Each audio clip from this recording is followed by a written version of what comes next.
tarde. Para quem tá curioso aí, que mistura de semente que eu uso, essa aí, ó, Big Nutri da Top Mix. Ela vem com mel, vem com bastante componente, ó, vem com alpiche, aveia, senhar, milheto, cosa, linhaça, nabão, ninja, mini integral e muita coisa, tá? Uma das melhores sementes do mercado foi uma indicação de um amigo meu, também é criador, vem 5 quilos, sai bem em conta, porque na minha cidade aqui, 1 quilo da mistura, aquelas misturas que você não tem segurança nenhuma, que fica aberta lá a granel, tá na faixa de R$15.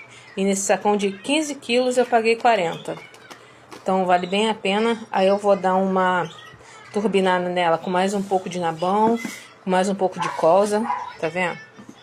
Ó, vai ficar bem turbinadão pros canários.